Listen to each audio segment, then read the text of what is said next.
కూటమి పాలనలో రాష్ట్రంలో పరిస్థితులు ఎంత దారుణంగా ఉన్నాయో కొత్తపేట నియోజకవర్గంలో చూసి జరిగిన ఒక సంఘటన చూస్తే అర్థమవుతుంది. అమాయకులను ఏ రకంగా ఇబ్బంది పెడతారు, ముఖ్యంగా ప్రతిపక్ష పార్టీ అయితే చాలు ఏదో రకంగా నాయకులను ఇబ్బంది పెట్టి భయభ్రాంతులు లోన్ చేయడానికి అరెస్టులు చేస్తున్నారు, అక్రమ అరెస్టులు చేస్తున్నారు. దీనికి సంబంధించి మాజీ ఎమ్మెల్యే చెర్ల జగ్గిరెడ్డి ఒక అంశాన్ని చెప్తున్నారు.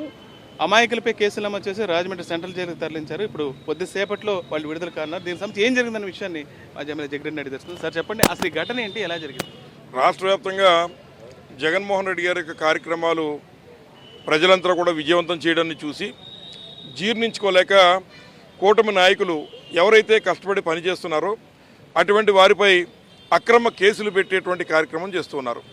ముఖ్యంగా కొత్తపేట నియోజకవర్గంలో ఏదైతే ఆలమూరులో స్వర్గీయ రాజశేఖర రెడ్డి గారు మరి అప్పట్లో మోడర్నైజేషన్ గ్రాంట్లో 2 బ్రిడ్జిలు నిర్మాణం చేస్తే క్రెడిట్ చోరీలో భాగంగా, అంటే రాజశేఖర రెడ్డి గారు చేసినటువంటి దాన్ని దొంగలించేటువంటి దాంట్లో భాగంగా ప్రస్తుతం ఉన్నటువంటి శాసనసభ్యులు బండారు సత్యేంద్రరావు గారు ఒక 2 కమ్మాలను కట్టా బ్రిడ్జికి వారి పేర్లు పెట్టుకోవడానికి వారి కార్యక్రమం చేస్తూ ఉన్నారు.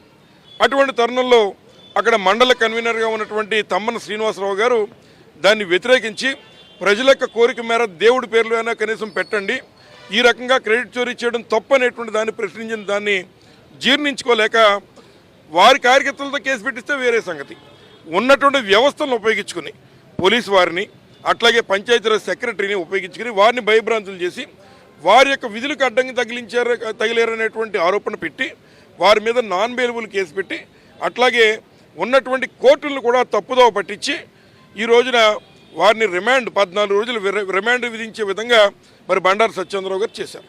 మరి మేము ఈరోజు ఏదైతే అదే న్యాయ వ్యవస్థలో మళ్ళీ మేము ప్రయత్నం చేసి వాస్తవాలు కోర్టు వారికి చెప్పి ఇవాళ బెయిల్ మీద తమ్మన శ్రీనివాస గారు రిలీజ్ అవ్వడం జరుగుతుంది. అంటే కూటమి నాయకులు చేస్తున్నటువంటి అక్రమ కేసులకి ఈరోజు కోర్టు ఒక చెంపదెబ్బతో బండారు సత్యేంద్రరావు గారు అదేవిధంగా కూటమి నాయకులకి సమాధానం చెప్పారని చెప్పి సందర్భంగా మనవి చేస్తున్నాం. ఏదైతే వాస్తవంగా అక్కడ ఉన్నటువంటి 2 బ్రిడ్జిలకి కూడా ఏ నిధులు కూడా వారి తెలుగుదేశం ప్రభుత్వానికి సంబంధం లేకపోయినప్పటికీ కూడా ఏదైతే మన భోగాపురం జగన్మోహన్ గారు కడితే ఎలా అయితే మరి దాన్ని చంద్రబాబు గారు పేరు పెట్టుకున్నారో అట్లాగే రాజశేఖర్ గారు ముఖ్యమంత్రిగా ఉన్నప్పుడు ఇచ్చినటువంటి మోడర్నైజేషన్ గ్రాంట్లో అప్పటి శాసనసభ్యులు బిక్కిన కృష్ణరాజన్ చౌదరి గారి టైంలో జరిగాయి. నేను కూడా పక్క శాసనసభ్యుడికి వచ్చి కొబ్బరికాయ కొట్టా. దాన్ని ఎప్పుడైతే ప్రశ్నించాడో తమ్మన శ్రీనివాసరావు గారిని మరి వారి మీద కక్ష తీర్చుకోవాలనే ఆలోచనతో వారినే కాదు వారి కుటుంబీకులు వారి ఇంట్లో ఒక శుభకార్యం ఉంది, వాళ్ళ అబ్బాయితో శుభకార్యం ఉంది, అయినప్పటికీ కూడా 14 రోజులు రిమాండ్ విధించే విధంగా సెక్షన్లు కావాలని కల్పించి మరి ఏదైతే ఉన్నటువంటి పోలీస్ యంత్రాంగాన్ని ఇవాళ వాడుకుని ఈ రకమైన తప్పిదం చేసి కోర్టును తప్పుదోవ పట్టించారు. దాని పర్యవసానం మళ్ళీ ఇవాళ కోర్టు మరి శ్రీనివాసరావు గారికి బెయిల్ మంజూరు చేస్తూ ఒక లెంపదెబ్బతో సమాధానం చెప్పారు. మీరు చేస్తున్నటువంటి తప్పులకి తప్పనిసరిగా రాబోయేటువంటి కాలంలో మీరు ఏదైతే విత్తనం వేస్తున్నారో అదే రకంగా మీరు కూడా ఎదుర్కోవాల్సిన పరిస్థితులు వస్తాయి. ఎప్పటికైనటువంటి కార్యక్రమాలు కట్టిపెట్టాలని ఈ సందర్భంగా తెలియజేస్తున్నాం. మీరు చేసేటువంటి ఈ తప్పుడు కేసుల వల్ల ఒక్క వైఎస్ఆర్ కాంగ్రెస్ పార్టీ కార్యకర్త కూడా వెనకడుగు వేయడు. న్యాయం మీద చట్టం మీద గౌరవం ఉంది.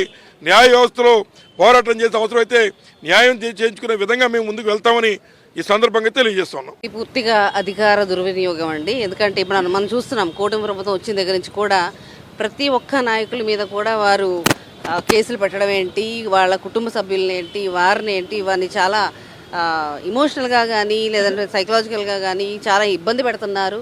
నాయకుల్ని తీసుకెళ్లి జైల్లో పెడుతున్నారు, కారణం లేదు, వారికి బెయిల్ వచ్చే పరిస్థితి కూడా లేదు. ఈరోజు మనం చూస్తున్నాము ఈ మన మండలాధ్యక్షులు అయ్యుండి ఆయన ఒక చిన్న ప్రశ్న, ఈ ఫ్లెక్స్లు మీతో పాటు మేమే పెట్టుకున్నప్పుడు తీస్తే అన్ని 2 తీసేయండి, అంతేగాని గొడవ వద్దు అని అన్నందుకు ఎటువంటి కేసు లేకుండా ఎటువంటి వాగ్వివాదం లేకుండా కూడా ఆయన్ని గ్రిల్ చేసి ఈరోజు ఆయన మీద కేసు పెట్టి జైలు పాలు చేయడం అనేది, అది కూడా ఒక ఇన్ఫర్మేషన్ కూడా లేకుండా వచ్చి టపామని ఎత్తుకుపోయి ఆ ఫ్యామిలీ ఏమైపోవాలండి. ఈ పరిస్థితికి వాళ్ళు రెడీగా ఉండరు. కానీ ఈరోజు మనం చూస్తున్నాము కూటమి ప్రభుత్వం వచ్చిన దగ్గర నుంచి కూడా అధికారుల్ని కానీ మన వైఎస్ఆర్సీపీ నాయకుల్ని కానీ లేదనుకుంటే ఎమ్మెల్యేలని మంత్రుల్ని అందరినీ కూడా వారు ఇదే విధంగా బాధకు గురి చేస్తున్నారు. ఈ ప్రవర్తన అనేది మారకపోతే కనుక ఈరోజు వాళ్ళు మేము ఎప్పుడూ కూడా జగన్మోహన్ రెడ్డి గారి నాయకత్వంలో ఎప్పుడు ఇలాంటి వ్యవహారం అనేది మేము ఎప్పుడు చేయలేదు. ఈరోజు వాళ్ళు మా కార్యకర్తలకి నేర్పిస్తున్నారు. రేపన్న రోజు దీనికి వాళ్ళు పర్యవసానం అనేది ఫేస్ చేయాలని చెప్పేసి మీ ముఖంగా నేను తెలియజేసుకుంటున్నాను. ఇక్కడ చూస్తున్నాం ఒక చిన్న విషయం, చిన్న అంశాలకు సంబంధించి కూడా ప్రతిపక్ష నేతలను లేదా ప్రతిపక్ష పార్టీల కార్యకర్తలు టార్గెట్ చేసి అక్రమ కేసులు బనాయించి జైలుకు తరలిస్తారు. ఏది ఏమైనా సరే ఖచ్చితంగా భవిష్యత్తులో ఏదైతే ఇప్పుడు వాళ్ళు ప్రయత్నిస్తారో భవిష్యత్తులో దానికి తగిన మూల్యం కూడా చెల్లించుకోవాల్సి వస్తుందని నాయకులు అయితే స్పష్టం చేస్తున్నారు. రాజమండ్రి నుంచి విజయస్మత్ హరీష్ ఫర్ సాక్షి న్యూస్.